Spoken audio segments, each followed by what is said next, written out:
has set a goal for himself to get his CC by April. And here we are only a few weeks into May, and he has accomplished his goal. After this speech, you will be able to call him Competent Communicator. Giving speech number 10, titled Defining Moments. Please welcome Jason Turner.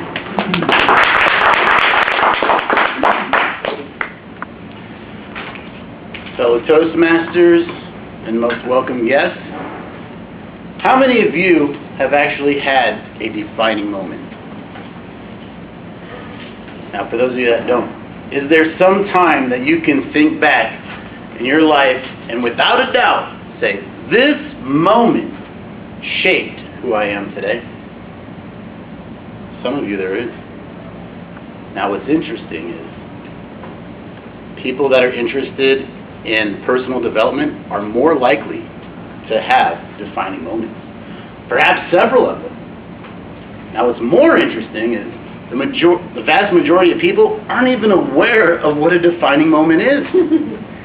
It's amazing.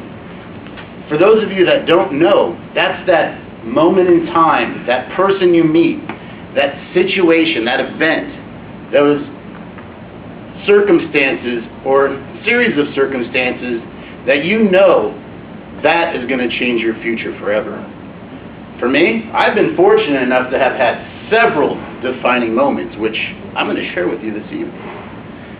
The first was more of a series of events that happened for me when I was about 14 years old. And it started when I was working at Coldstream Country Club as a caddy. Now, for those of you that don't know, that's the person that lugs the golf cart or the golf bag around for the golfer, bad shot after bad shot, usually. And then hopefully, at the end of the time, you hopefully get a decent tip for following them around. Well, it was those times, those 3 years that I was a caddy, being engulfed by the movers and shakers in Cincinnati. Not just the movers and shakers for my city, but some for the state. I'm talking about the absolute best doctors, the lawyers, and the absolute best of the best. Now, to kind of give you an idea, Coldstream Country Club was ranked at that time, about 1994, as the number 88 out of 100 most prestigious country clubs to be at. And the buy-in, just to be called a member there, was $25 grand. I don't know what it is now, but that's a lot of money. And so you can imagine a young 14-year-old just being blown away and heavily influenced by people of wealth and power. Some of the things that they taught me were Business 101. Most people don't realize that some of the biggest business deals actually happen on a golf course. Some of the other things that I was taught was networking. If you want to be a great networker, you want to network with the best.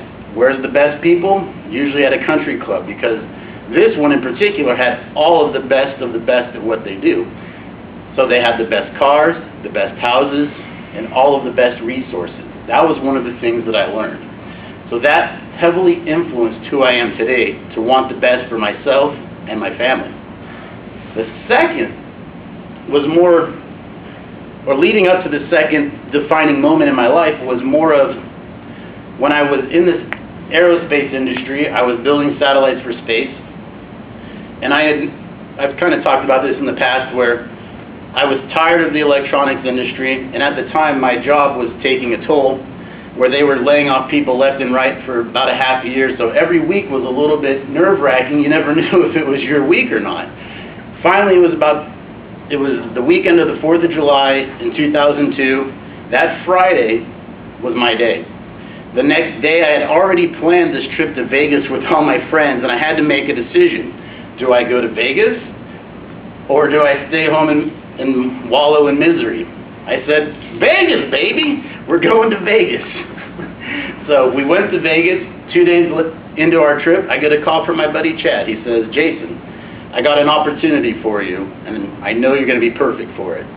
And being recently laid off, as you can imagine, that's a little scary to get a positive call when you're on a vacation. Was a little bit more comforting. I came back, I met with Chad, and it was an opportunity to get out of the electronics industry, or do I move forward?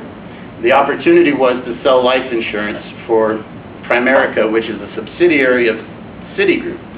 Now, anybody that knows anything about life insurance, it is not fun. It's about like watching paint dry and talking about it, or maybe watching the grass grow. It is not the most fun thing. But what happened when I started doing that was I really found myself as the people person and sales. So those were some of my defining moments. Now, in process, every Thursday I would go to a meeting similar to this evening where we go and meet and talk about the week's events. So it was the trials and tribulations of all the events that had happened, what's working, what's not. Each meeting started off with about a 20 to 30 minute motivational topic. And it was those things that I would watch leader after leader every week get in front and just motivate everybody. So by the time you were done, you're like, I don't care about the rest of the meeting. I just want to go sell life insurance. Now, that's powerful. If you can get people to be excited about selling a very boring product, you're basically selling death insurance, if you want to put it in perspective. And that was just powerful, witnessing those people getting somebody excited about a very boring subject. That made a positive impact on me. In addition, the movers and shakers in our meeting would go to area conventions, and of course, every year, every multi-level marketing has like the mega convention. But those conventions were awe-inspiring. When you see an everyday person like myself or you getting up in front of 20, 30, or thousands of people talking and getting people excited about a very dull subject, that really changed my life. And I knew that I could be that person. I didn't know how, and I didn't know when, but I could do that because I had finally found my niche. And that was a defining moment for me at that point. Now, skip ahead a little bit longer, probably about a little under 2 years ago, my wife Kelly and I were living in California, in Modesto, California. Has anybody heard of Modesto? Mm-hmm. Yeah, it's not fun. It's got lots of bad things. #1 car theft capital of America. It's number 2 or 3 worst places to own a house, and the Forbes 4th or 5th most miserable place to live. So it's got all of those factors going for it. My wife and I have decided probably about 6 months before that if we wanted to start a family, we had to make a change, and it wasn't going to be to raise a family in California. And her grandma at the time was living in St. Pete, so we were going to move closer because her grandfather had passed away so we could be here.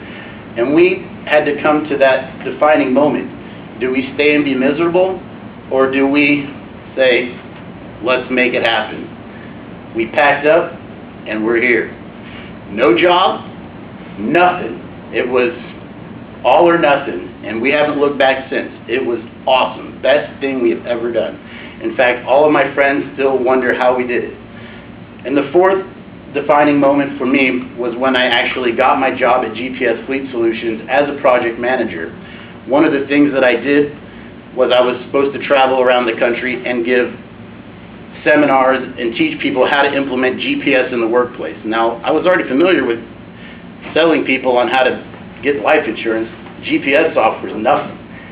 Now, it was the time that I actually had went to Orlando that was the defining moment for me. I was with one of the account managers, and I was giving a presentation, and I literally told her, this is what I'm going to do for the rest of my life, is get up in front of people and motivate them on the crappiest subjects possible and get them excited about it. Every single one of you has a defining moment in you. It's your life, it's your choice to acknowledge it and take advantage of it, because it will change your life.